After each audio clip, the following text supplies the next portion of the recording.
están de acuerdo que vivimos en un mundo en crisis? Levante la mano. Bueno, hay algunos que no, está muy bien. Piensan que el mundo está bien, está estable, por lo menos. Entonces, creo que el tema acá es cómo se conecta un fenómeno que es muy interesante, que es el interés y el auge por la Kabbalah, pero no solo la Kabbalah, otras formas de espiritualidad orientales que llegan al mundo occidental. Lo vemos en distintos marcos, el auge, digamos, en Occidente en las últimas décadas vemos que hay un auge de religiones que vienen de Oriente, ¿no? Y que hay más búsquedas espirituales. Es decir, queda claro que el mundo occidental se ha dado un incremento de búsquedas espirituales en el mundo contemporáneo. Lo vemos de distintas formas, con distintas expresiones. Entonces, y esto tiene que ver, no es algo, digamos, casual, sino que está conectado con algo que muchos pensadores, psicólogos, filósofos, historiadores, sociólogos, hablan de una crisis de sentido en el mundo occidental contemporáneo, que estamos en una etapa en la que se percibe y tiene distintas traducciones prácticas, ya sea desde problemas psicológicos, psiquiátricos, situaciones sociales de desintegración, de falta de cohesión, tiene muchas implicaciones. Yo lo que voy a hacer es muy brevemente hacer un planteamiento, primero acerca de qué hablamos cuando hablamos de la crisis de sentido del mundo y cómo se conecta eso con la Kabbalah, qué conexión puede tener con la llamada Kabbalah. ¿Okay? ¿Alguien sabe qué es eso? Bueno, es una representación, se llama, del árbol de la Sefirot, del árbol de la vida, de distintas formas. Ahora, quiero empezar con una cita. Siempre que uno quiere entender algo hay que ir a la Biblia. Y esto es algo importante, porque para estudiar Kabbalah realmente uno tiene que primero, o paralelamente, estudiar la Biblia. O sea, sin conocer la Biblia hebrea es muy difícil entender Kabbalah. La Kabbalah requiere un conocimiento de los textos bíblicos fundamentales porque son parte del código que la Kabbalah va a desarrollar. Entonces, fíjense este texto. El profeta Jeremías fue un profeta que vivió en la época hace más o menos 2600 años. Él vive al final del reino de Judea, él va a ver la destrucción del reino de Judea y después desaparecen sus rastros, parece que se fue a Egipto. Al final, digamos, cuando Jerusalén es destruida por los babilonios, por Nabucodonosor. Y fíjense, Jeremías es un profeta muy crítico, casi todos los profetas son críticos, y él critica algo acerca del pueblo de Israel. Y a ver, algún lector que nos quiera leer el texto de Jeremías.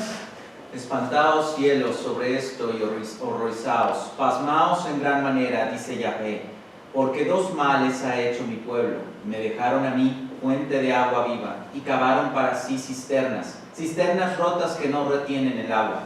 O sea, Jeremías está criticando y, como muchos profetas, conecta lo cósmico con lo histórico. Pone como testigos al cielo y a la tierra. Algo grave ha pasado. ¿Qué ha pasado? Dice, el pueblo de Israel ha cometido algo grave. ¿Qué es lo grave que ha cometido? Me abandonaron a mí, que soy, como dice así, Mekor Maim Haim en hebreo, una fuente de agua viviente, y se han cavado para sí cisternas, pero cisternas agrietadas. Fíjense la imagen. Reemplazo la fuente verdadera de agua viva, de agua pura, y me construyo una cisterna que estaría muy bien. El problema es que esa cisterna está agrietada y se va a vaciar y me voy a quedar con sed. Yo creo que esto uno lo puede interpretar diciendo, en el mundo contemporáneo, parte de la rebelión de la modernidad fue desplazar a lo divino y a Dios como una figura central en la concepción de vida de muchas personas y construir nuevos sistemas de valores autorreferenciales desde la perspectiva humana, ¿no? Y esos valores autorreferenciales desde la perspectiva humana, las nuevas ideologías políticas, sociales, que parecían que iban a traer la respuesta al problema del ser humano, el progreso, la ideología del progreso, las nuevas ideologías políticas, las nuevas ideas de que ahora con la ciencia y la tecnología vamos a resolver los problemas del mundo. Y en el interín viene la Primera Guerra Mundial, que destruye ese clima de optimismo que el mundo avanzaba hacia una etapa de estabilidad, de paz, de seguridad.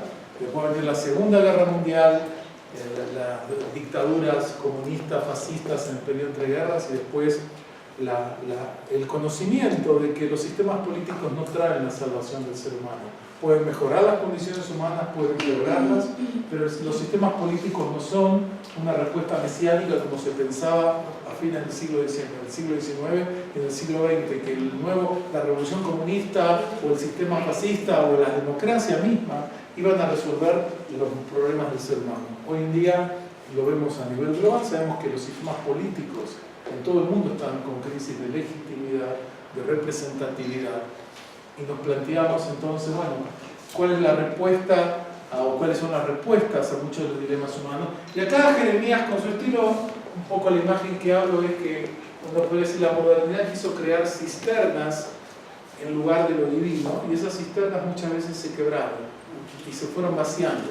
Y lo que dejaron es un vacío que se ve en la cultura contemporánea. Ahora, queda claro que vivimos en un laberinto de incerteza. Esa es una palabra de Cervantes, Don Quijote. El laberinto de la incerteza. Fíjense qué frase maravillosa, ¿no? Claro. Laberinto, pero un laberinto que no es un espacio. Es un laberinto porque no sabemos qué va a pasar mañana. Literalmente, nadie sabe ni en economía, ni en tecnología, ni en política, si al señor que estaba en la Casa Blanca o a algún otro se le ocurre apretar algún tipo de botón. Mañana no sabemos qué puede pasar con nuestros días y los cambios que tal y tal. Entonces tenemos que repensar porque estamos viendo en un mundo que muchos de los elementos estables que daban seguridad, que daban orientación, están siendo movilizados, y tenemos que saber que hay que pensar desde la complejidad, no desde la simplicidad, no desde la seguridad, sino que hoy en día en casi cualquier campo del conocimiento sabemos que operamos, los sistemas son muy complejos en todos los ámbitos del saber, ¿no? Y acá hay una frase de alguien que algunos conocerán que habla de esto, ¿no? O sea, medio irónicamente, simpáticamente, o sea, cuando entendimos el mundo nos cambiaron todo y hay que empezar de vuelta, ¿no? O sea, pero esta es una percepción muy común, no solamente nuestra, de que estamos en una etapa de incertidumbre. Eso es algo que no hay nadie que discuta, que vivimos en una etapa de incertidumbre, no solo en el ámbito macro, sino también en el ámbito micro, de la propia identidad personal, ¿no? Y en este contexto, lo que vemos es que hay como dos polos que dan respuestas, los fundamentalismos y los relativismos. Este es un análisis que hicieron los sociólogos clásicos, ya Berger falleció hace años, joven, un gran sociólogo de la religión, Peter Berger, que hay una crisis de sentido. Y una de las variables que explicaban ellos es que lo que genera la crisis de sentido es el pluralismo o la pluralidad que existe en el mundo contemporáneo. Es decir, yo puedo estar educado y criado en un tipo de comunidad religiosa católica, protestante, judía o la que sea, mormona, no importa. Pero, y lo que para mí es el sentido obvio y natural de la vida, cambia cuando me encuentro con gente que tiene otro estilo de vida, otros valores. O sea, la pluralidad genera perplejidad y de alguna forma lo que dicen ellos es que genera una crisis de sentido, porque lo que es obvio no es obvio. Y hoy en día lo vemos también con las redes sociales, en los sistemas que uno puede acceder y ver todo tipo de estilos de vida que coexisten con distintos valores en las sociedades. Vemos discusiones donde eso se plasma. Por ejemplo, en este momento la sociedad argentina está discutiendo una ley sobre si hay que despenalizar o no el aborto. Y acá vemos dos concepciones del mundo muy radicales, los que dicen que hay que defender la vida y los que dicen que hay que defender el derecho de la mujer a su propio cuerpo. Y pareciera que no hay diálogo, posibilidad de encontrar un diálogo entre estas posturas que habla de esto. O lo vemos en otros ámbitos, en otras discusiones en sociedades sobre si tenemos derecho a portar armas o no portar armas en la sociedad americana, y en México también lo vemos en distintos temas que apuntan así, ¿no? El individuo en un contexto plural, y hoy en día salvo algunas comunidades muy aisladas que buscan mantener un estilo de vida coherente, vemos que hay una diversidad de estilos de vida. Basta pasear por cualquier gran ciudad y ver el tipo de gente que hay y cómo vive en todo sentido, ¿no? O sea, uno lo aprecia eso. Entonces, sabemos que es un mundo incierto y uno sabe hoy en día, a diferencia de lo que ocurría en las sociedades más tradicionales, que las decisiones que uno toma son las únicas decisiones posibles correctas.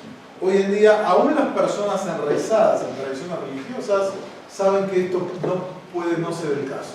Yo tomé esta decisión, pero podría haber tomado otra. Es decir, la pluralidad genera un sentimiento de cierta incertidumbre ontológica, psicológica, que pasa, pero es la estructura de las sociedades contemporáneas. Y esto es interesante, porque una gran socióloga de la religión, Danielle Leger, ella plantea que con todos estos cambios no vemos que hay una desaparición de la religión. Hay una transformación permanente de las religiones. Porque las religiones están conectadas con las esperanzas que los seres humanos necesitamos para seguir existiendo. Dada nuestra vulnerabilidad, nuestra fragilidad, nuestra mortalidad, el ser humano necesita estructuralmente, aún desde un punto de vista más antropológico, otro tipo, ciertas esperanzas fundamentales, y lo que vemos es que las religiones se rediseñan. No es como si antes que la religión está desapareciendo y surge. Hoy ya sabemos que el tema es más complejo, digamos, ¿no? Y es más cambiante, ¿no? También el factor de la globalización genera también cambios, porque hay una descomposición y recomposición de las identidades simultáneamente. Y todo esto tiene que ver con la crisis de sentido o los replanteamientos, ¿no? No quiero entrar en detalles. Hay un filósofo interesante, de origen húngaro, pero que brasilero, Peter Palva, que él habla de que vivimos una catástrofe anímica. Fíjense el término, ¿no? Qué fuerte. O sea, que...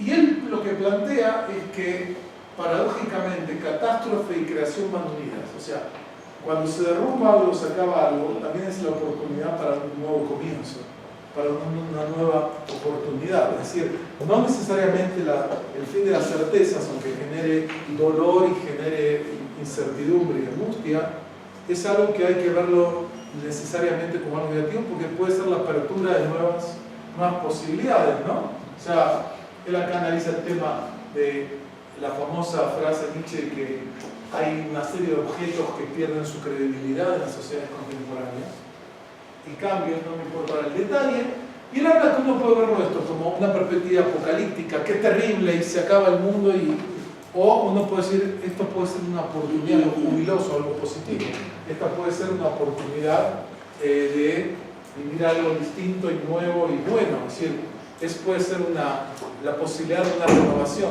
Ayer hay una puede ser la posibilidad de un cambio positivo. Entonces, no necesariamente estos cambios, algunos lo viven como apocalípticos, ¿no? Que es el fin y se acaba todo, y otros dicen, no, tal vez es el fin de una era, pero es el comienzo de otra era, o de otras posibilidades, desde el punto de vista humano, ¿no? O sea, y hay una discusión, hay una discusión que, justamente fíjense eso, ya no se trata de volver a reafirmar elementos que fueron, esto lo dice, nos dio la revolución del progreso, sino una apertura más abierta, donde nuestras voluntades como individuos chocan con el mundo de la realidad y cada uno ahí elige y busca un camino de sentido, ¿no? En medio de este contexto en el que vivimos. Estas son simplemente algunas de las formas de expresar esta crisis de sentido. Ahora, ¿qué tiene que ver esto con la Kabbalah? Bueno, justamente, en un contexto donde muchas de las estructuras de sentido del mundo contemporáneo, particularmente en Occidente, están golpeadas, dañadas, replanteadas, y como alguien decía, hay una diferencia entre el cansancio y el agotamiento. Fíjense esto interesante ahora que empieza el periodo vacacional. Cansancio significa que yo tengo la posibilidad de descansar y recuperar las fuerzas para seguir adelante. Agotamiento quiere decir que no hay posibilidad de recargar las baterías. Es otra situación. Entonces, mucha de la cultura contemporánea está en la etapa de adoctrinamiento, es decir, los modelos, las prácticas, las estructuras están en una situación en que no funcionan como quisiéramos y se requiere un cambio. En este contexto, las sabidurías antiguas o las sabidurías religiosas recuperan la credibilidad que habían perdido al comienzo de la modernidad. Al comienzo de la modernidad, desde una perspectiva, digamos, arrogante, decíamos, estas ideas religiosas son primitivas, no tienen valor, en cambio con la ciencia y la tecnología vamos a rediseñar el mundo. Después de lo que ha pasado con ese rediseño del mundo, Primera Guerra Mundial, Segunda Guerra Mundial, más de 100 millones de personas asesinadas en estas dos guerras. 100 millones de personas en el corazón de Europa, ¿no? En los lugares más desarrollados. Hubo un replanteo acerca de qué significa civilización, barbarie, etc. Y en ese momento viene una reapropiación del valor de las religiones en general. Y acá, lo hace un estudioso francés, que dice que las religiones tradicionalmente han desempeñado tres funciones centrales en la vida de los seres humanos como colectivo, aunque también como individuos. Por un lado, perpetuar la vida. Las religiones nos conectan con el pasado, con nuestros muertos, con los nuevos que nacen, nos incluimos en una cadena de sentido. Cuando un niño entra al bautismo, entra en el Brit Milá, en el caso judío la circuncisión, es como se une una cadena de sentido que perpetúa la vida, y los rituales que nos conectan con las personas, seres queridos que ya no están, también generan ese tema.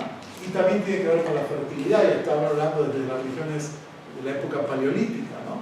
Otro tema importante es conservar la memoria. Las religiones preservan la memoria. Y un ejemplo interesante de la cultura judía. La lengua hebrea se preservó gracias a la Biblia. Si no hubiese sido por la Biblia, la lengua hebrea hubiese desaparecido, como desaparecieron otras lenguas contemporáneas que quedaron casi las lenguas cananeas, ugaríticas, otras lenguas que había en la zona del antiguo Cercano Oriente que fueron desapareciendo.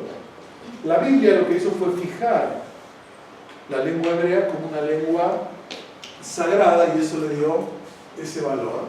Es decir, las religiones preservan la memoria a través de textos sagrados, a través del estudio, de la repetición, de la herencia del pasado. Y el tercer elemento importante de las religiones tiene que ver con esto de santificar las alianzas.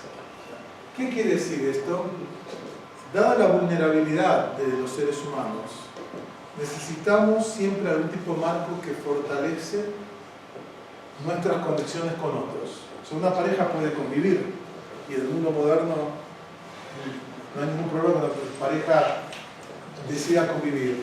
Pero ¿qué diferencia hay entre una ceremonia religiosa que sanciona esa relación y le da un sentido diferente, ¿no? Le da una fuerza entre sí, y que genera la idea del ser humano con lo divino, con el universo, etc. Entonces, en este contexto de crisis hay una mayor apertura a las religiones, tanto tradicionales como otras.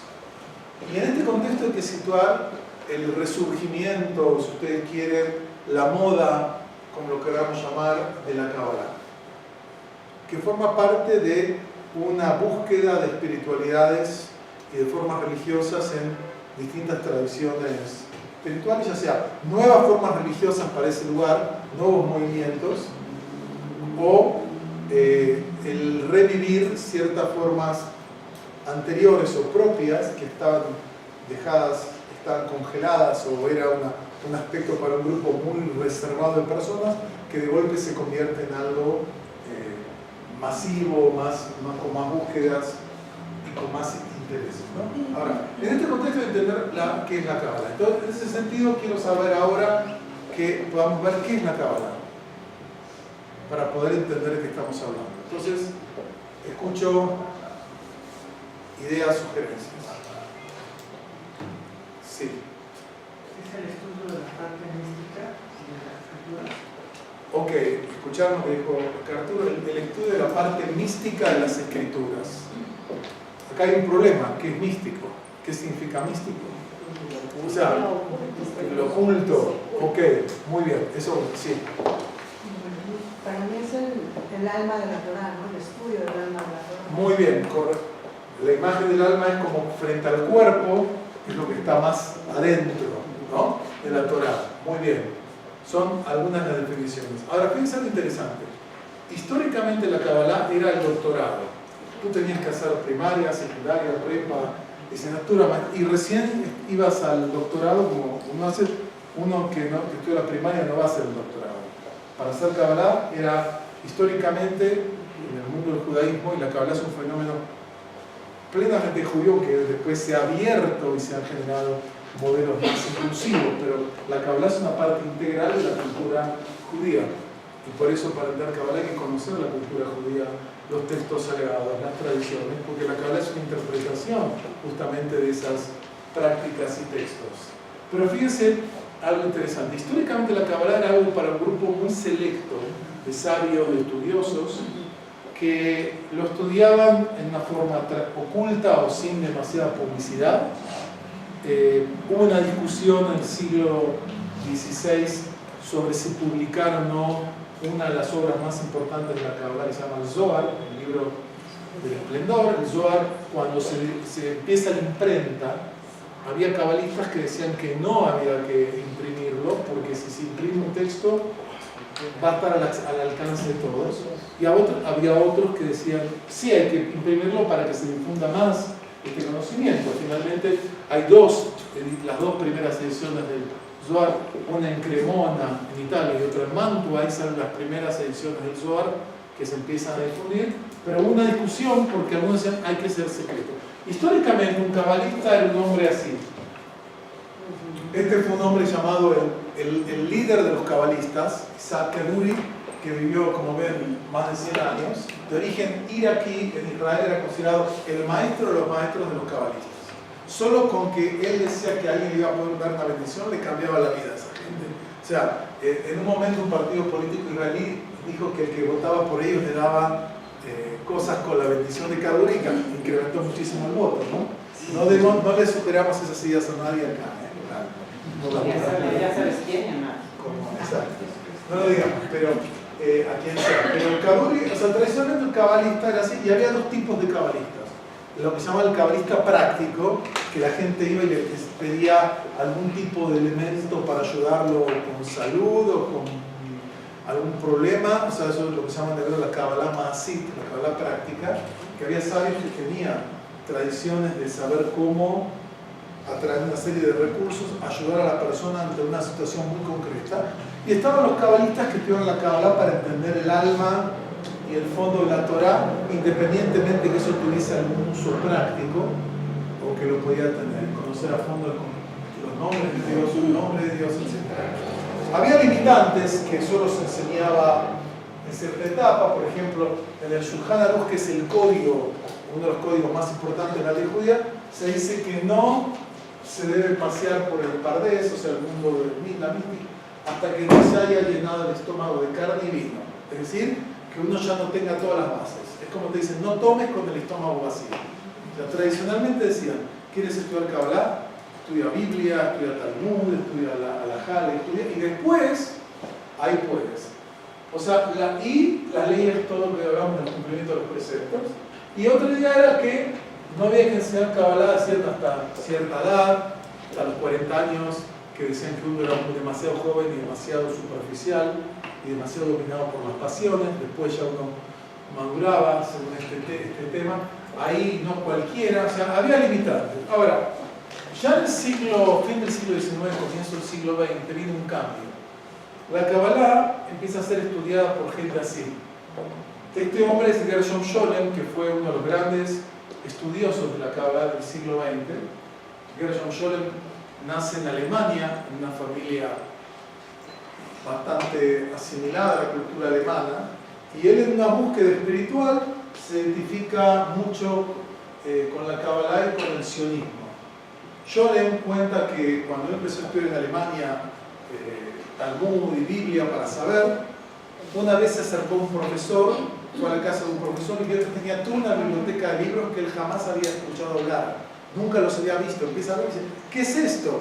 Y eran libros de Kabbalah. Y dice, no, eso déjalo, eso no vale nada. Así le dice el profesor. Y Scholem dice, no puede ser, acá hay algo fuerte. Y se puso a investigar y se convirtió en el investigador académico más importante de la Kabbalah en el siglo XX, el pionero del estudio académico de la Kabbalah. Él fue profesor en la Universidad Hebrea de Jerusalén y él creó el campo de la Kabbalah, y su libro clásico, que fue publicado en español, Las principales tendencias del misticismo judío, es una obra fundamental para entender un mapeo. Él hace como el primer mapeo global de la Kabbalah. Esto es Scholem. Pero él es un historiador de las ideas, es un académico. Alguna vez le preguntaron si Scholem era cabalista. Y hay que distinguir, el hombre anterior que vimos es un cabalista, es alguien que practica y vive el estudio de la Kabbalah. Scholem es un intelectual europeo, es un académico que estudia el fenómeno de la Kabbalah, que lo conoce a fondo porque conoce las lenguas, los textos, los autores mejor que nadie. Y gracias a Scholem y a otros, hay muchos que siguieron después, uno puede hacer un mapeo del mundo del judaísmo por épocas y ver que la Kabbalah, acá no, forma parte de toda una línea mística del judaísmo que tiene una historia desde hace más de 2000 años hasta hoy, con textos, con tradiciones que van llevando hasta aquí. Scholem es el que ayudó a ubicar la Kabbalah como parte integral del mundo de la cultura judía. Este era el segundo, los dos sentidos clásicos de Kabbalah. Kabbalah era para gente que operaba en el marco de la tradición judía y quería acceder a esto, o Kabbalah era también un campo académico para estudiar y entender las historias de las ideas en el judaísmo y entender este campo que tiene hasta el día de hoy. Es un campo que está muy desarrollado, hay especialistas en las distintas etapas del misticismo judío. Acá tengo dos ejemplos de libros de esta tradición. Este es un discípulo de Dan, un discípulo de Scholem que tuve el gusto de estudiar con él, se llama Joseph Dan. Él ha escrito 7 tomos así, que se llama La historia de la Torá esotérica hebrea. Y acá tiene desde los orígenes, todavía no termina, ojalá que le tenga larga vida para escribir. Bueno, es una obra que está en hebreo, son 6 tomos por ahora, y una obra monumental que quiere sistematizar con base en los conocimientos científicos todo el desarrollo de la mística judía por ahí. Pero aquí no termina la historia. Ok, gracias. Aquí no termina la historia, porque desde los años 60, 1960, empezó una búsqueda distinta que se conecta con la primera parte de mi exposición, con esta crisis de sentido y la búsqueda de nuevas formas de espiritualidad. Ya en los años 60 vamos a ver que van a surgir, primero en Israel, en Estados Unidos, esto. ¿Qué es eso? ¿Alguien sabe? ¿Puede identificar qué le parece que es eso? Meditación. Claro, meditación budista. ¿Es una meditación budista, hinduista? ¿Qué es? A ver, ¿tú qué dices? Ven que tiene la cabeza cubierta, o sea, es una búsqueda de una comunidad que empezó a buscar en la espiritualidad judía, o sea, empieza a buscar espiritualidad, meditación en comunidad. Ahora es interesante que acá vemos hombres, mujeres, ¿no? Parece un ambiente no formal, muy ortodoxo, sino gente que empezó la búsqueda, acá vemos también con la cabeza cubierta, otras no, que están en la búsqueda espiritual. O sea, en los años 60 empezaron en Estados Unidos pensadores y grupos que se llamaron Jaburot. Jaburá es como una especie de comunas que buscaban una aproximación, pero no solo académica e intelectual, más personal de la espiritualidad judía. Hubo todo un movimiento en esa dirección y ahí empezaron a surgir un montón de personas. Hay una figura que algunos tal vez conozcan, conocen a Rabino Berg, ¿saben quién es? El centro de Kabbalah. Bueno, él es parte de ese fenómeno, él crea otro, él es un fenómeno un poco distinto, que es parte de eso, digamos acá aparece, que él creó estos centros de Kabbalah que están en muchas ciudades en el mundo, como una forma de difundir, una forma que ha sido muy cuestionada por académicos y por especialistas, el enfoque, porque lo que hizo este señor y otros es, para que la Kabbalah sea atractiva, es como yo digo, imagínate a alguien que conoce bien de whisky o de vino, y te digo, como quiero que un buen whisky y un buen vino, tiene un sabor que no a todo el mundo le gusta. Entonces yo quiero que sea más popular. ¿Qué hago? Le agrego Coca-Cola.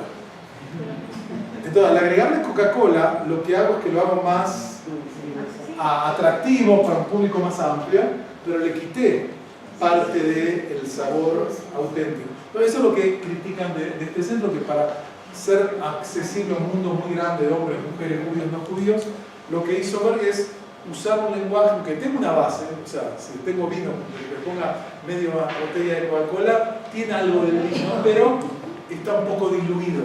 Esa es la crítica que se ha hecho. Eso y otros temas también de comercialismo, otras cuestiones por ahí que han criticado. Pero esto no termina acá, porque miren cómo sigue el fenómeno. Acá saben quién es esta señora. Ahora, ¿qué significa lo que dice la camiseta? I don't know. Dice, los cabalistas lo hacen mejor. ¿A qué se refiere? Vaya uno a saber. Pero vemos ese fenómeno de la popularización que recibe la Kabbalah en este mundo, como que hasta figuras del mundo del espectáculo buscan o dicen que actúan dentro de ese marco. O sea, ahora, Kabbalah uno puede definirla desde varias formas. Y vamos a ver varias definiciones, porque algunas ya las dijeron ustedes acá, vamos a leer algunas.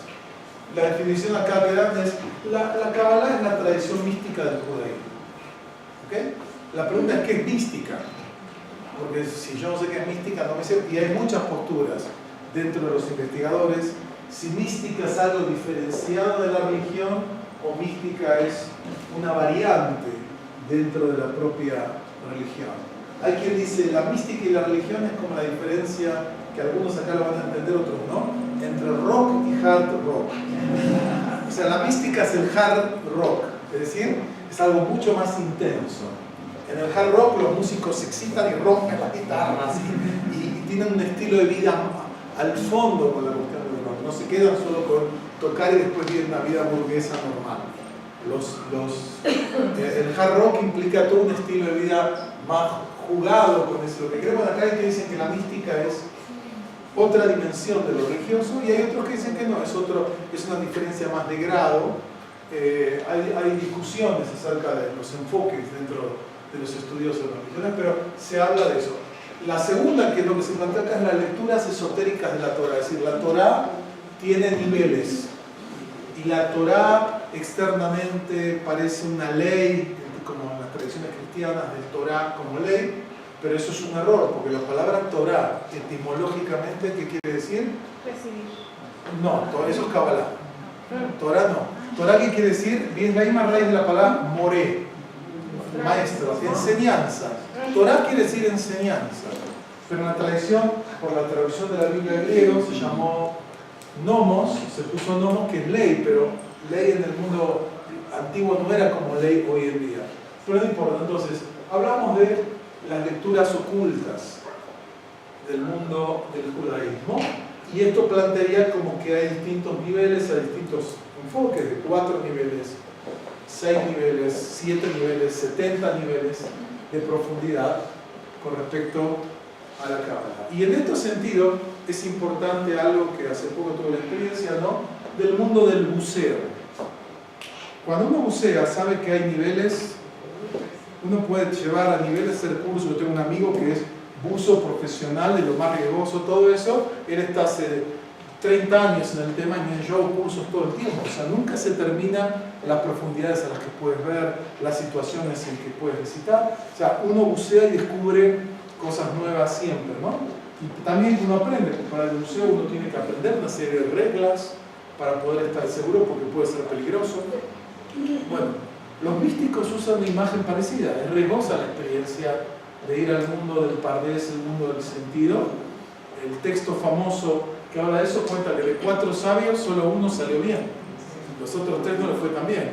Imagínate que un guía de buceo lleva un grupo y de cada 4 personas sale una con vida. Ese buzo ya lo hubiesen despedido hace mucho, ¿no?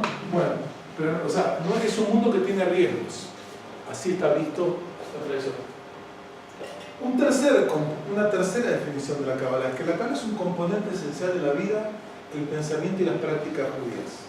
Es decir, y doy un ejemplo muy cercano. En pocos días viene la Pascua hebrea, esa. Bueno, hay Los cabalistas interpretan los símbolos que nosotros usamos desde una perspectiva cabalística. Por ejemplo, hay un elemento que aparece en el ser de Pesach, son 4 copas, ¿no? Se toman 4 copas de vino en esa cena. Para los cabalistas, esas 4 copas tienen que ver con los 4 universos, las 4 dimensiones de la existencia. ¿Alguien conoce esas 4 dimensiones? Briá, Siyá, y Atzilut, y Yetzirá. O sea, los cabalistas conectan cosas que uno diría acá y los rituales le dan todo un sentido que uno diría, ¿qué tiene que ver esto? Bueno, el que nunca estudió cabala dice que yo toda mi vida celebré, festejé y nunca lo conecté con estos niveles. Pero los cabalistas van a encontrar universos en cada detalle de la tradición judía y de los textos judíos. Otro tema importante, que es lo que plantea Scholem, y esto es una idea de Scholem muy actual, es que dice que la Kabbalah no surge en cualquier momento, o mejor dicho, que las místicas no aparecen en cualquier momento en el desarrollo de las religiones, aparecen en un momento determinado. ¿Y cuál es ese momento? Cuando se da una... ¿Cómo?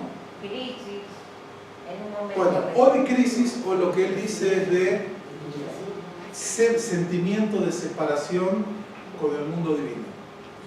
La Kabbalah aparece cuando el ser humano tiene conciencia de estar distanciado de lo divino y busca recuperar esa conexión que en algún momento parecía más cercana o más, digamos, íntima, ¿no? En la época bíblica, particularmente los textos de la Torá, del Pentateuco, los personajes bíblicos hablan con Dios todo el tiempo, en llamada local.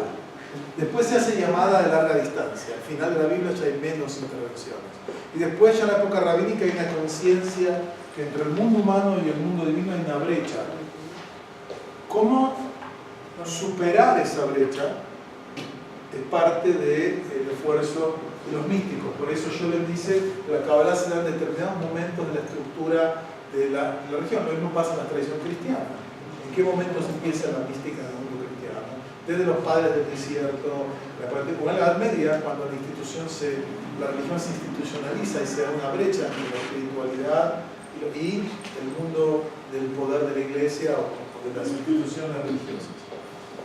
Otra forma de ver la Kabbalah, yo doy 7 definiciones y cada una después las vamos a desarrollar. O sea, imagínense que, como hoy les dijeron, les habrán dicho que a las 12 de la noche hacemos la primera pausa y ahí después seguimos. Entonces, otra idea de la Kabbalah es el secreto de la unidad divina. O sea, para los cabalistas, el mundo es absolutamente único, pero por muchos motivos nosotros tenemos una visión de un mundo que es diverso, desconectado, pero para el cabalista no hay una dualidad, que es una de las características del pensamiento de Occidente. O sea, desde Descartes, desde la filosofía de la modernidad, el famoso pienso, luego existo, habla que hay una diferencia entre la mente y el cuerpo. Y por ejemplo, alguien que hizo un trabajo en esta línea, J. Michelson escribió Todo es Dios, la corriente radical del judaísmo no dual. Él lo que plantea es que la idea central de la Kabbalah es esta idea de la unidad que abarca todo y ese no dualismo que es tan común entre el bien y el mal, el cuerpo y el espíritu, Israel y las naciones, la naturaleza y la historia. Todas esas dualidades en las que nosotros operamos, los cabalistas van a decir que son ilusorias en última instancia, para el que puede encontrar y entender esa conexión global.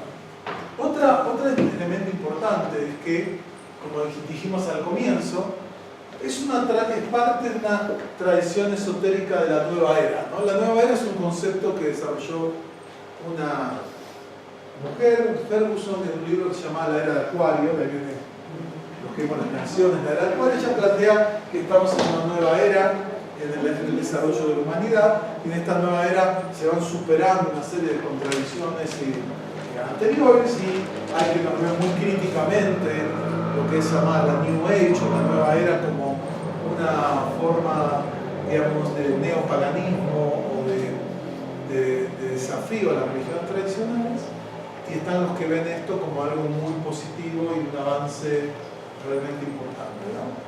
Hay de todo, y dentro de la nueva era hay de todo, o sea, como este es un área muy amplia que hay todo tipo de expresiones, hay búsquedas muy auténticas y genuinas, hay manipulaciones por distintos motivos que se aprovechan de esa búsqueda. Y el último punto que está conectado con lo que empezamos al comienzo es que para algunas personas la Kabbalah es una sabiduría que puede funcionar como un antídoto frente a un mundo tan incierto y confuso. Hay personas que operan en esa dirección y buscan ese tema. Y acá hay lo interesante. Hay una discusión porque algunos cabalistas dicen que la Kabbalah es una ciencia. ¿Quién ha escuchado eso? Que la Kabbalah es una ciencia. Bueno, ahora, la Kabbalah, desde la mayoría, por lo menos de los puntos de vista de la epistemología contemporánea, no es una ciencia. Porque si no lo enseñarían en la universidad, como enseñan física, matemática. La Kabbalah no es una ciencia por una simple razón, depende de vuelta qué criterio epistemológico uno siga. Pero la Kabbalah no puede ser refutada. Una de las características de la ciencia es que una afirmación científica puede ser refutada. Yo digo que esta pastilla que tengo acá cura el asma, el cáncer o lo que sea, los hemorroides. Yo tengo que demostrarlo empíricamente, clínicamente, hacer toda una serie de estudios, etcétera, etcétera. Y ahí dirán si soy un charlatán o realmente esta pastilla tiene esas cualidades. O si afirmo que una ecuación matemática o una fórmula es lógicamente coherente, lo tendré que demostrar matemáticamente. Y eso es un saber universal.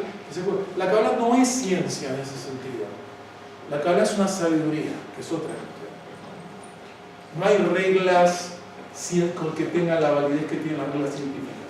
Y como dije, no puede ser refutada, o sea, no puede ser ni afirmada ni refutada. Porque una de las características, desde Karl Popper, un gran filósofo científico, es que una de las características de una afirmación científica es que pueda ser refutada. Yo tengo que darle la prueba a alguien que la rechace. Si no la rechaza, quiere decir que es científica. La teoría de la relatividad o la teoría de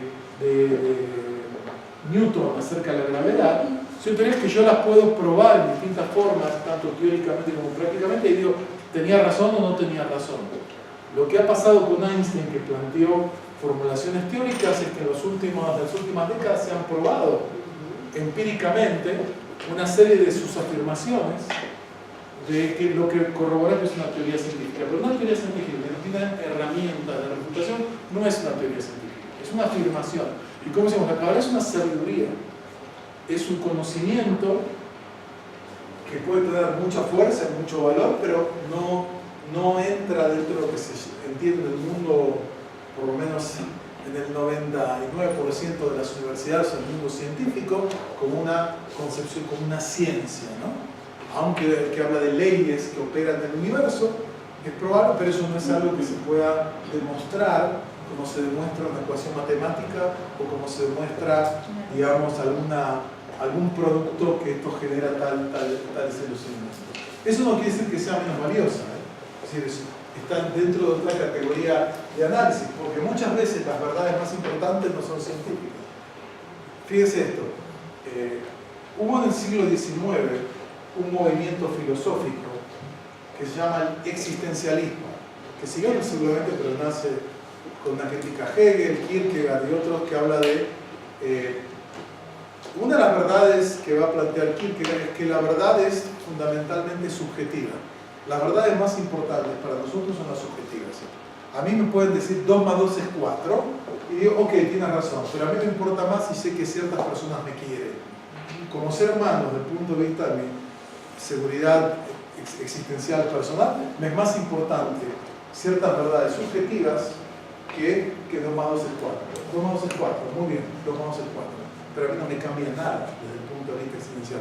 Pero si ciertas personas, y de vuelta, todo lo que es relaciones humanas es subjetivo, no me quieren, para mí sí me puede ser muy, o al revés, me quieren, puede ser algo sumamente central para mi propia existencia como tal.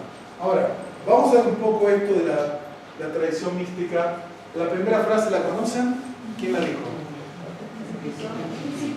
el famoso filósofo El Principito. O sea, lo esencial es invisible a los ojos. O sea, los cabalistas lo que dicen es, lo que vemos no es realmente la realidad.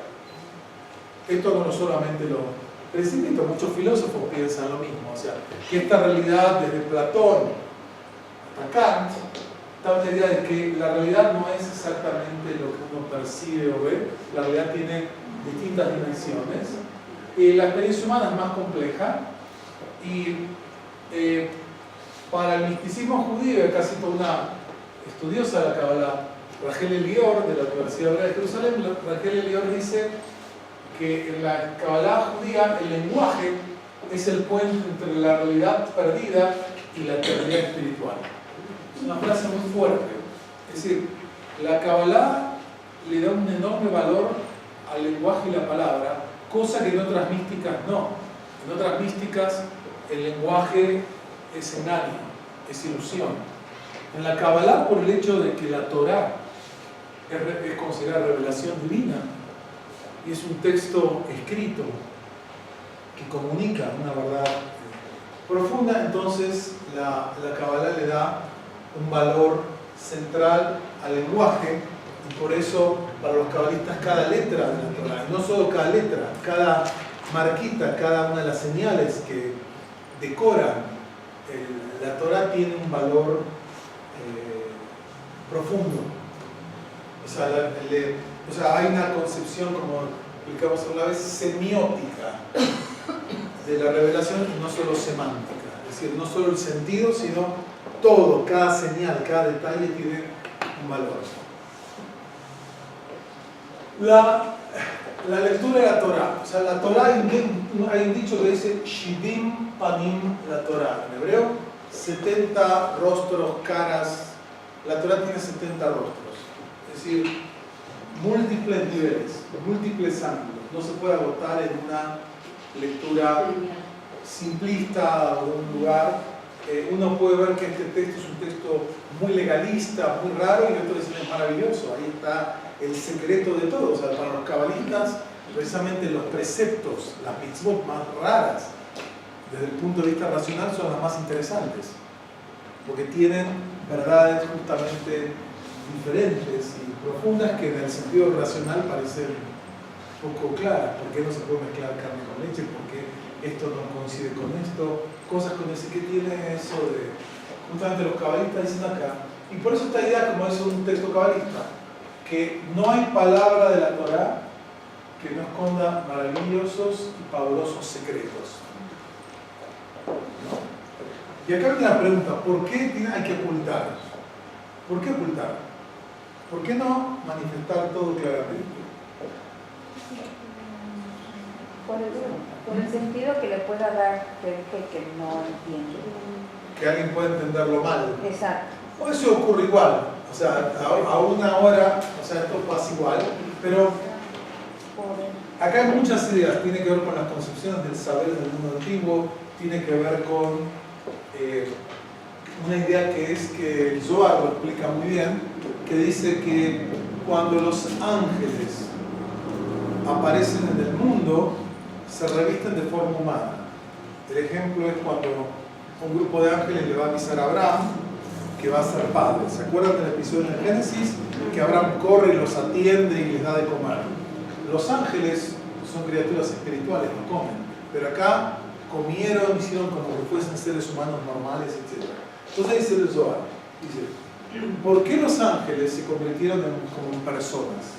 Y dice lo siguiente, si los ángeles, para poder manifestarse al ser humano, tienen que tomar una forma que el ser humano puede percibir y comprender, dice, imaginémonos la Torá, que es el poder con el que los ángeles fueron creados, y el universo fue creado.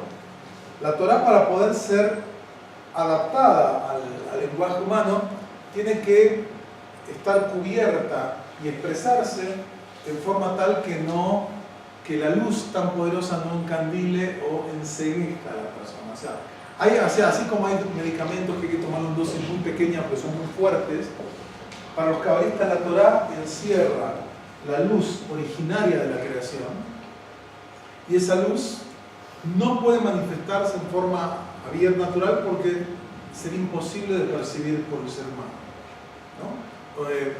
Y acá viene una pregunta interesante. El que recuerda un poco el texto del Génesis, el capítulo primero, que habla de la creación del universo, ¿no? La pregunta es los 7 días de creación. Ahí se dice que Dios creó la luz. ¿Qué día creó Dios la luz? El día 1. Día 1. ¿Y cuándo fueron creados el sol y la luna? Cuarto. Entonces, ¿de dónde viene la luz? Si la luz sabemos hoy en día del sol o de la luna. Entonces, ¿de qué es la luz del primer día? Bueno, en los cabezas dicen, no es la luz del sol, es lo que se llama Or Aganuz, la luz oculta, la luz escondida. Esa es la luz del primer día de la creación. Y esa es una luz que está permanentemente, pero es muy difícil de captar. Es como cuando uno mira con un telescopio o un microscopio. Si yo miro acá esta mesa, normalmente es plástico, una mesa de plástico. Ahora, si yo pusiese un microscopio y mirase acá, o miro el cielo, veo cosas increíbles. Porque tengo una herramienta que me permite percibir cosas que a vista normal no se pueden captar, ¿no? Entonces, por ahí pasaría el tema. Entonces, esta es otra idea. Ahora, hablamos que la visión de totalidad, ¿no? Que era otra definición. Esta es parte de una canción de un místico judío medieval que habla: tú rodeas todo y lo llenas todo, tú eres la realidad de todo y lo eres todo. No hay nada más allá de ti y nada por encima de ti, nada fuera de ti y nada dentro de ti. Es esta idea de una única totalidad que abarca el universo, es otra de las ideas de la Kabbalah. Y también que la Kabbalah es parte, como dijimos, del judaísmo. Para eso un ejemplo. ¿Qué es esto? ¿Alguien sabe qué es esta representación? ¿Qué les parece que es? Muy bien. Ezequiel capítulo 1 es llamado la Merkabah o la carroza divina. Esta es una de muchas representaciones. Acá ven como un carro divino con ruedas y figuras angelicales con varios rostros y alas y pierna derecha, etcétera, etcétera. Bueno, acá lo vemos a Ezequiel, que dice el texto bíblico que estaba a orillas del río Quebar, que era Ezequiel es un profeta del exilio, que él todavía fue exilado del primer exilio antes todavía de la destrucción del templo de Jerusalén. Y él está a orillas de un río y dice: se abrieron los cielos y vi. Y esta idea de la carroza divina, o lo que se llama la Merkabah, generó un enorme interés místico y es una de las bases de la mística judía. Una base, bueno, pero esto está en un libro de los profetas, hay que conocer. Por eso digo, la mística no es algo despejado del judaísmo. La Kabbalah no es, está la Kabbalah y está el judaísmo. Es como yo te diga, están los brazos y está el ser humano. No, los brazos son parte integral del ser humano. Bueno, pasa lo mismo. La Kabbalah es un componente esencial del desarrollo de la cultura del pueblo de Israel. Por eso no se puede entender la Kabbalah sin entender desde la literatura bíblica, rabínica y todos los desarrollos posteriores, porque imágenes de todo lo que nos relata la Kabbalah apunta a estos temas. ¿Cuánto vamos a saltear? Bueno, hablamos que es misticismo, ¿no? Acá hay algunas características de lo que es misticismo que están tomadas en varios autores, porque, ¿cómo se llama? Un elemento importante es que Kabbalah tiene que ver con una experiencia personal. En uno de los salmos dice: Ta'amu ureu kitov. O sea, prueben le tam, en hebreo, litom es probar. Ahora, fíjense esto. Imagínense que yo le doy una consigna. Descríbele qué es un maracuyá y cómo sabe el maracuyá alguien que jamás lo ha probado. A ver, ¿cómo se lo describes? O te digo, a ver, describe, o sea, tú puedes decir, es un poco agrio y que esto parece naranja. Yo no sé qué es una naranja. O sea, ¿cómo describo? ¿Cómo? ¿Y qué forma? Bueno, la forma es más fácil de describir. Pero ¿qué es el tam? O sea, la pregunta es, el que no lo ha probado le cuesta a veces saber definirlo, conocerlo. Hay una dimensión personal. Una cosa es hablar sobre Kabbalah o hablar de esto, otra cosa es experimentar ciertos elementos, ¿no? Nosotros, por ejemplo, como habrán visto, tenemos un taller que vamos a abrir en unos días que se llama Kabbalah Espiritualidad, que es un taller donde va a haber experiencias. Es decir, lo que va a haber no es solamente teoría, como ahora, sino vamos a hacer algún tipo de prácticas. No vamos a levitar más de 2 metros, va a ser de a poco, pero así vamos a hacer unas prácticas de meditación, porque hay cosas de ejercicios personales, de búsqueda, porque para poder esto tomarlo hace falta experimentarlo, ¿no? Es decir, yo te puedo decir, hay que probarlo. O sea, otra cosa es que es una cognición mental racional, por eso no es científico. La ciencia opera en categorías que se pueden evaluar en tiempo, en espacio. La Kabbalah es un conocimiento que, según los cabalistas, no es racional. No necesariamente es antirracional, pero va más allá de la razón. Los cabalistas dicen que va más allá del mundo de lo racional. Es otro tipo de conocimiento. Es parecido, ¿saben qué?, a una intuición. ¿Vieron que a veces uno dice, yo presiento tal cosa y te pasa? O alguien que no lo veo durante mucho tiempo, digo, hoy me voy a encontrar con esta persona, pienso en esa persona y lo veo al lado que... ¿Cómo explicar eso? ¿Por qué a veces nos pasan las intuiciones?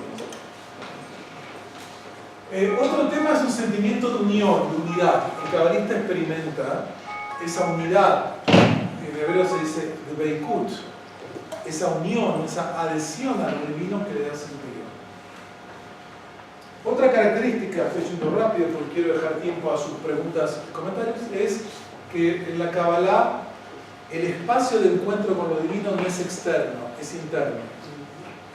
El encuentro con lo divino no pasa en la sinagoga o en la iglesia o en otro lado. El encuentro se da en mi propia interioridad. Eso requiere una tarea de exploración que hay que hacer. Pero no solo es mi interioridad, es el universo. Es esta conexión que uno puede sentir con la naturaleza y poderse tomar conciencia de que somos parte plena, integral del universo.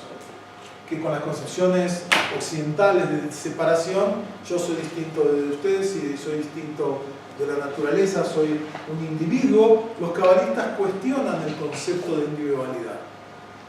Y los cabalistas, paradójicamente, son muy individualistas, porque para poder llegar a esta experiencia hay que trabajar mucho con el yo, con uno mismo. Hay que llegar a una conciencia que se llama en la Kabbalah Bitul Hayesh, la anulación del sentimiento de individualidad. Para conectarse con el todo, yo tengo que de una forma anular el ente, el sentido de lo parcial, de lo limitado, y eso implica mucho trabajo interno. No es fácil. Ustedes habrán visto, hay películas que se vio de otro tipo, que en ciertas tradiciones, por ejemplo, hinduistas, la gente hace estas figuras de arena, los mandalas, y puede trabajar durante 20 horas, 24 horas sin descansar haciendo un mandala, una figura geométrica. ¿Y qué hace después? Lo deshace. ¿Por qué trabajé tanto tiempo para deshacerlo? ¿Cuál es la idea?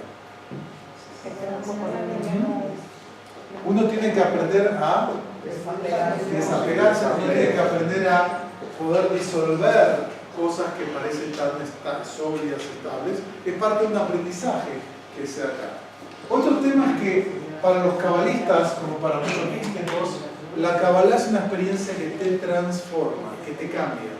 O sea, tú no eres la misma persona antes y después de esta experiencia. O sea, en la vida hay lo que hablan, hay distintos tipos de experiencias que nos van cambiando. Experiencias personales, positivas, negativas, depende de cómo uno la vea, que hacen convertirse. Tú no eres distinto antes de ser padre que después de ser padre, en cierto sentido en la vida. Tú no eres el mismo después de ser abuelo, o que depende de la etapa de vida que uno esté. Tú no eres el mismo, digamos, cuando te han pasado distintas pérdidas en la vida que te han conmovido profundamente, y al revés, cuando estás en nuevas situaciones que te enriquecen la vida. Eso va cambiando. Bueno, los cabalistas dicen que ese tipo de experiencia te ayuda a cambiar tu visión de la vida. Es como mirar la vida desde otra perspectiva. No necesariamente es un cambio externo, es un cambio de conciencia. O sea, los hechos básicos no cambian. Tú eres la misma persona externamente pero hay algo que te va a hacer que veas la vida de una forma diferente. Otras características del misticismo es que es una hermenéutica simbólica. ¿Les queda claro? ¿Sí? Next. Bueno, la palabra hermenéutica es una palabra muy importante en la filosofía, en la ciencia, es decir, son las teorías de la interpretación. Es la interpretación, para decirlo simplemente. Y la hermenéutica simbólica se refiere a que el cabalista interpreta los hechos de la realidad, interpreta los textos como símbolos que apuntan a otra realidad. Y no es lo mismo para los cabalistas, digamos, el concepto de símbolo en la Kabbalah no es como en la alegoría en otra forma, que es, digamos, yo llamo a esto banana, pero me refiero a una pera. No, para el cabalista el símbolo es el máximo acercamiento a una realidad diferente, es como el dedo que apunta. Para los cabalistas los símbolos son lo más cerca que podemos estar de estas realidades tan trascendentes y profundas, ¿no? ¿Qué es eso? Otro elemento importante en la Kabbalah es que la Kabbalah tiene siempre un contexto cultural, o sea, la Kabbalah no aparece en el aire, o sea, la Kabbalah se da en distintas culturas. En el caso judío, la Kabbalah es un desarrollo integral de la vida y el pensamiento judío. Entonces, hubo grandes sabios, grandes maestros que fueron kabalistas, de la tradición. Por ejemplo, si pensamos en Rabbi Akiva, Rabbi Shimon Bar Yochai, que son rabinos del Talmud muy importantes y al mismo tiempo son figuras claves para el desarrollo de la Kabbalah. O en la Edad Media, por ejemplo, vamos a ver que el hombre que hizo el código de ley más autorizado, más constante, que se llamaba Joseph Caro, que es un cabalista español, digamos que vivía en España, que después vivió en Safed. Este mismo hombre que escribió un libro de cómo las reglas estrictas de todo lo que hay que hacer y no hay que hacer, dejó un diario con visiones místicas. Él tenía visiones místicas casi a diario, donde se le aparecía una figura divina que le revelaba los secretos de la Torah. Y hay un libro, se llama Magid Meisharim, el libro, que él dejó sus testimonios de estas revelaciones místicas. Es decir, uno tiene que entender que la Kabbalah se da, es como un lenguaje. Todos hablamos, pero hablamos siempre en lenguajes particulares. Yo ahora estoy hablando en español. No estoy hablando en hebreo, no estoy hablando en ruso, no estoy hablando en inglés. Estoy hablando en español. ¿Ok? Es decir, uno no puede hablar de un lenguaje universal. Todos cuando hablamos en algún lenguaje particular. Pero la Kabbalah es un fenómeno profundamente arraigado en la cultura judía, y por eso el que quiera realmente aprender Kabbalah en serio tiene que aprender hebreo, y tiene que aprender Biblia, tiene que aprender Talmud, y tiene que aprender Midrash. Si no, no puede aprender. O sea, lo que va a quedarse es con una visión de tercera fuente o de cuarta fuente. Si uno quiere ir al fondo de verdad, ¿no? O sea, uno puede aprender, como yo también he estudiado sobre religiones orientales y todo tipo, pero y sin saber sánscrito y sin saber a fondo sus textos. Algo entiendo, pero no es lo mismo de la comprensión que tengo de la cultura judía, porque la estudio hace sistemáticamente más de 40 y pico de años, y conozco muchos textos, y conozco lenguas, y conozco a fondo y lo he vivido. Entonces es distinto que cuando uno se aproxima a algo desde afuera, digamos. Yo puedo leer cualquier libro sobre, no sé, cualquier cosa extraña que para mi cultura, para mí, y aprender y estudiar, y es muy interesante, pero no es lo mismo cuando uno lo conoce desde adentro, ¿no? Y experimentado, no solamente puedo hablar hablo de Jerusalén y nunca estuve. Yo hablo de Jerusalén porque viví en Jerusalén, conozco la ciudad, la he estudiado, la he palpado, conozco. Es distinto que hable de Jerusalén a que leyó una guía de turismo. Acá pasa lo mismo. Para entender la Kabbalah hay que entender la cultura judía. Otro tema importante en Kabbalah es el tema de la disciplina. Es decir, la Kabbalah requiere, como en todas las prácticas espirituales, disciplina. Desde el yoga lo mismo. Hay que practicar, hay que trabajar. No es algo así que voy, compro y ya está. Para eso hay otros mecanismos, ciertas píldoras que te ayudan a cambiar sustancias consideradas prohibidas o no tan prohibidas, depende de cada lugar, que te ayudan a elevarte o a cambiar tu nivel de conciencia, eso también puede funcionar. Acá hay otras formas para que funcione, la meditación, las prácticas, o sea, hay un estilo de vida. Para la Kabbalah es muy importante la meditación y la oración, que son recursos que están en el judaísmo normal, pero el cabalista le da un peso diferente a ese tema. Y también está el tema de la presencia de maestros o guías, es decir, hay cosas que cuando tú vas a visitar sin guía es muy distinta de cuando estás con guía. Y más cuando vas, me pasó cuando puse en los cenotes, que ahí mejor tengas un guía porque no sabías por dónde salir. Mejor que te haya alguien que te diga, vete para aquí, va para acá, porque estás en un lugar oscuro, que no sabes si estás arriba, abajo, no tienes dónde irte. Si no tienes un guía que te oriente, te pierdes ahí por las cavernas, ¿no? O sea, necesitas, y siempre en la Kabbalah hay este concepto de distintas formas de maestros.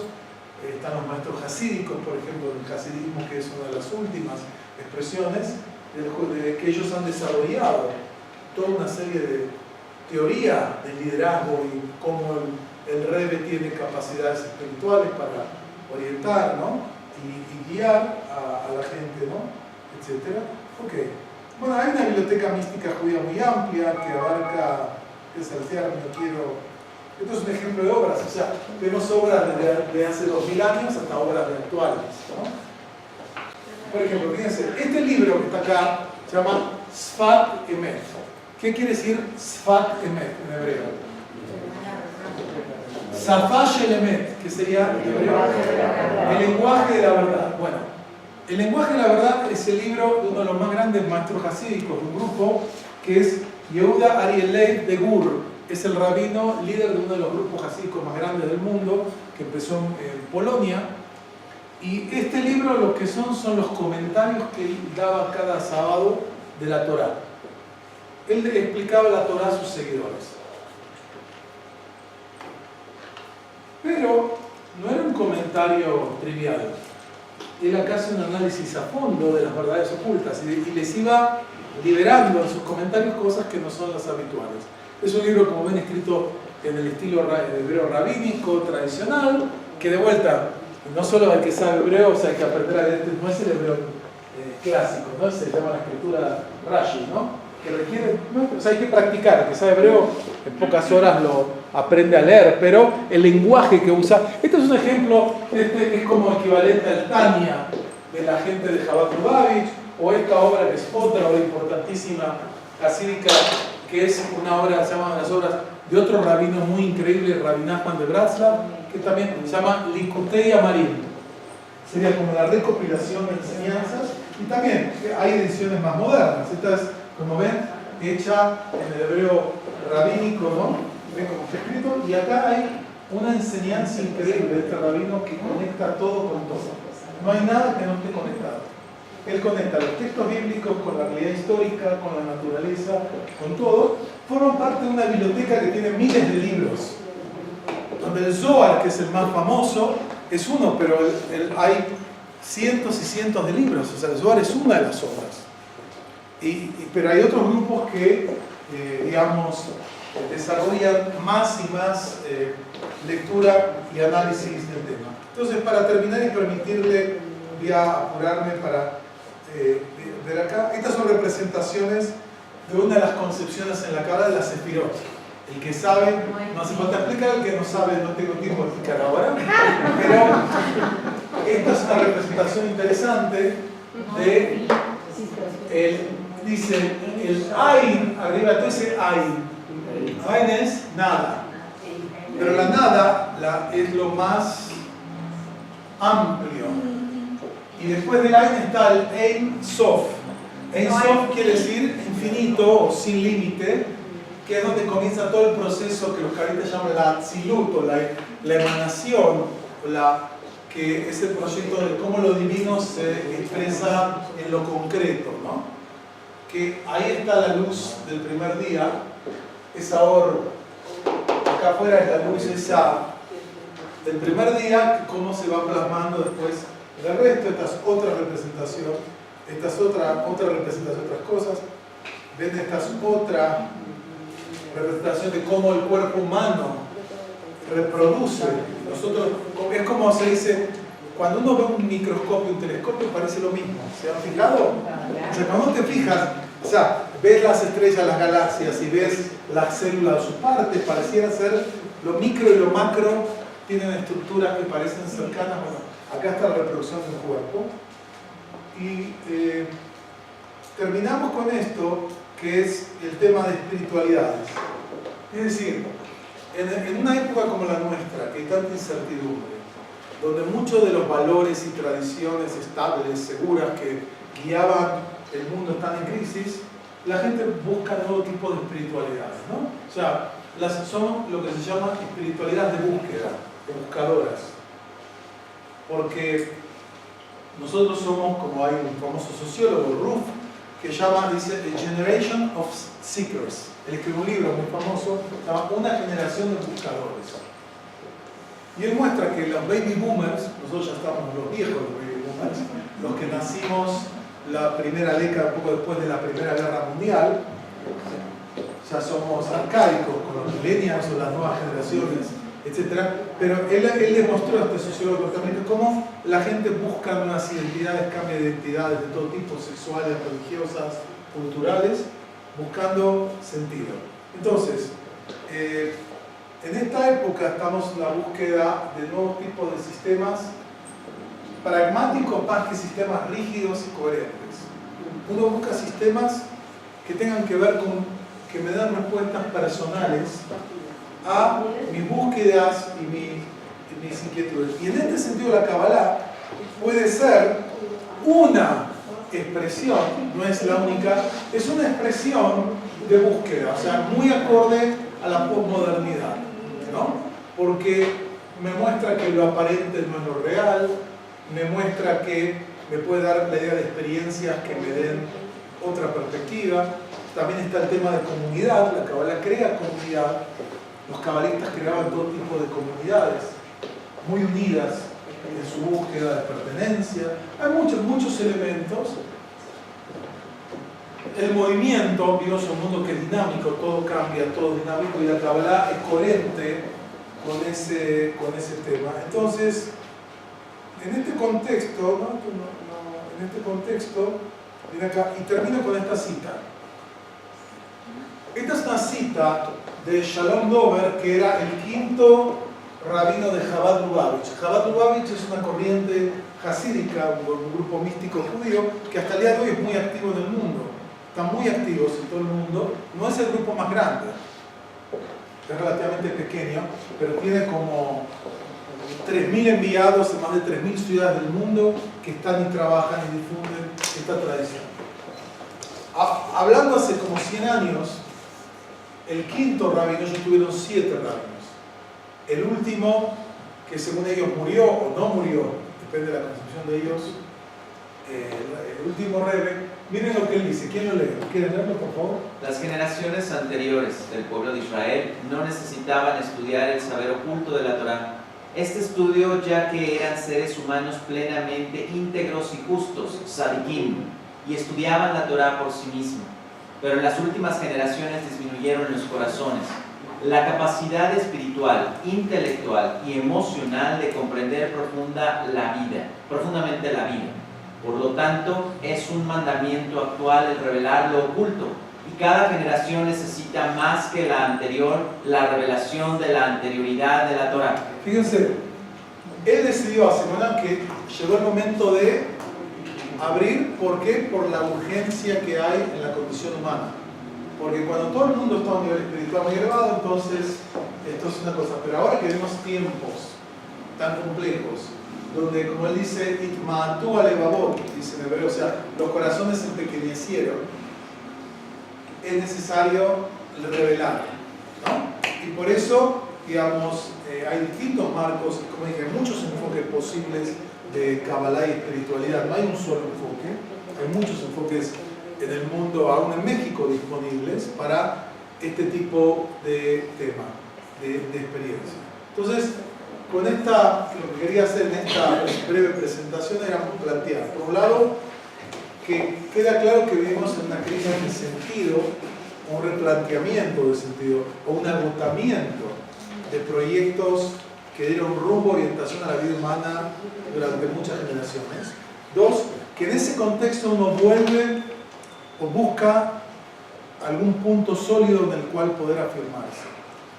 La sabiduría de ciertas religiones parece ofrecer para cierta gente ese tipo de respuesta. Para otra gente está en otro lado de la respuesta. Pero hay ciertas personas que creen que en la sabiduría antigua, pero probada en la historia, de distintas tradiciones espirituales, hay algo que nos puede dar el rumbo, la brújula, la orientación para vivir en un mundo tan complejo. Eso es un poco la idea. Y de alguna forma, digamos, lo que nosotros hemos decidido hacer, porque hemos dado cursos de Kabbalah, que hay amigos que han estado en distintos cursos, es que ahora hicimos algo distinto, que es un taller, donde vamos a tener algunas prácticas que tienen que ver con algunos temas que en el programa aparecen, porque la Kabbalah no toma al ser humano aislado del mundo. Somos seres sociales, somos seres individuales, nos interesa el presente, pero nos interesa también la trascendencia y cómo se articula eso. Entonces, va a haber distintos tipos de experiencias, meditación, etc. Tienen ahí el programa por si les interesa. Y ahora sí, abro el tema preguntas o que quieran hacer. Adelante. Sí, Jorge. Dani, ¿este rabino Shalom Dover es contemporáneo o esta cita de cuándo es? Este rabino es de más o menos comienzo del siglo XX. Comienzo del siglo XX el plantea esto. Es el Rebbe, el quinto Rebbe. Después vino el que fue el suegro del último Rebbe Lubavitch, el Shneur Zalman, el Rebbe Lubavitch, y él fue el elegido, que era el yerno de él, fue el que lo siguió. Pero esto más o menos hacia 1900, comienzos del siglo XX, 1905 por ahí. Sí. Dani, yo había oído que no se dejaba estudiar la Kabbalah si no estabas en un nivel muy alto en tus estudios porque se podían volver locos. ¿Eso sí es cierto que se decía o no? Sí, correcto. Había límites, hay limitantes para estudiar Kabbalah.